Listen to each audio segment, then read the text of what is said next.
Hi friends, మనమైతే ఇప్పుడు ఒక టీ తాగేసి ఇల్లందు నుంచి బయలుదేరాలి ఫ్రెండ్స్. ఇక్కడ చూడండి, మనమైతే ఇల్లందు చౌరస్తా నుంచి అయితే బయలుదేరుతున్నాం ఫ్రెండ్స్. ఎందుకంటే ఖమ్మంకు మనం ఎంత చెప్పొద్దు అనుకున్నా కూడా తమ్నేల్లో మాత్రం ఆల్రెడీ తెలిసిపోతుంది ఫ్రెండ్స్. ఎందుకంటే ఎక్కడికి వెళ్తున్నాం మనం అని, మన బండి సర్వీస్కి వెళ్తున్నాం. ఎందుకంటే మనం దాచిపెట్టిన దాది, ఎందుకంటే తమ్నేల్లో తెలిసిపోద్ది కాబట్టి నేను చెప్తున్నా అందుకోసం ముందుగానే. హాయ్ ఫ్రెండ్స్, ఇప్పుడైతే మనం ఇల్లందు నుంచి వెళ్ళి ఖమ్మంకి వెళ్ళబోతున్నాం ఫ్రెండ్స్. అక్కడ ఖమ్మంకి వెళ్ళినాక ఇక్కడ ఏం చేస్తానో చూడండి, చూస్తా. లైక్ అండ్ షేర్, సబ్స్క్రైబ్ మాత్రం మర్చిపోండి.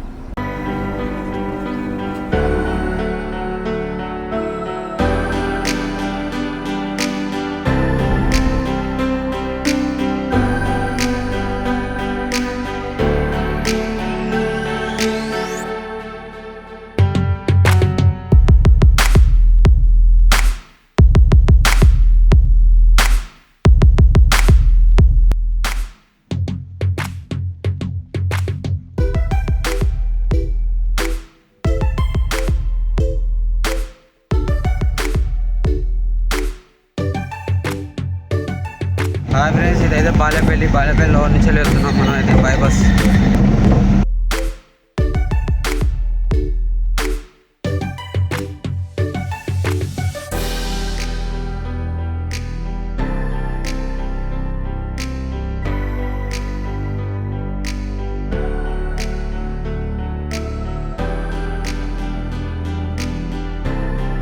ఇల్లందు నుంచి వచ్చేసేటప్పుడు ఇది by bus friends, Khammam by bus, Rajahmundry and Khammam by bus. ఇదైతే ప్రస్తుతం కదా.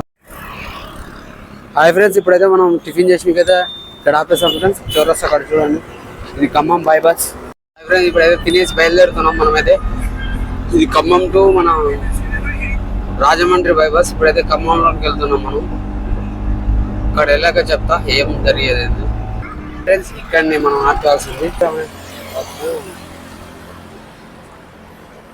అంటే ఇక్కడ ఇల్లందులో. Welcome to my channel Rithik truck blogs. ఇప్పుడు వచ్చేసి మనం మహేంద్ర షోరూమ్ దగ్గరనే ఉన్నాం. ఇక్కడ సర్వీస్ సెంటర్ ఇక్కడ. ఎందుకంటే 60,000 పూర్తి చేసుకున్నందుకు దీనికి సర్వీస్ చేసుకోవాలి, ఆయిల్ సర్వీస్ చేయించాలి.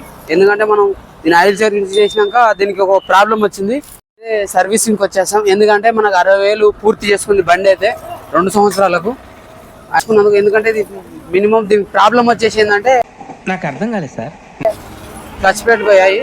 అంటే 2 సంవత్సరాలకు ఒకసారి పోయాయి. గ్యారంటీ ఏ బండికైనా పోవాల్సిందే. కాకపోతే దీనికి వైపర్ వేయించాలి, ఆయిల్ సర్వీస్ చేయించాలి దీనికి మాత్రం. ఇప్పుడు ప్రస్తుతానికి అయితే ఈ 3 ప్రాబ్లమ్స్ ఉన్నాయి. Like and share, subscribe. అన్నం తినడానికి అయితే బయటకు వెళ్ళాం ఫ్రెండ్స్. ఎందుకంటే అప్పుడే ఫోన్ వచ్చేసింది, మీ బండి అయిపోయింది, బయట పెట్టేస్తామని. హాయ్ బ్రో, ఇప్పుడైతే మనదంతా అయిపోయింది, సర్వీస్ అంతా అయిపోయింది. కాకుంటే ఏదైనా సౌండ్ వస్తుందో చూసుకోవాలి ఇదంతే. మనకు వచ్చేసి బిల్ అయితే 9,430 రూపాయలు అయినాయి బ్రో. ఎందుకంటే మనకు 10,000 దగ్గరకు వచ్చేసాయి డీజిల్తో. 600 డీజిలే కాలింది, ఎందుకంటే ఇల్లందు నుంచి వచ్చాం కాబట్టి. టోటల్ అమౌంట్ అయితే 10,000 అయినాయి బ్రో. ఎందుకంటే చూడండి, ఒక్కసారి మనం కిరాయిలు దొరకక మనం ఎంత ఇబ్బంది పడతా అంటే, ఇప్పుడు ఇలా జరిగింది చూసినా ఇలాగే జరుగుతాయి ఫ్రెండ్స్. ఎందుకంటే అన్నీ అనుకూలంగా ఉండవు, కొన్ని అనుకూలంగా ఉంటాయి, కొన్ని అనుకూలంగా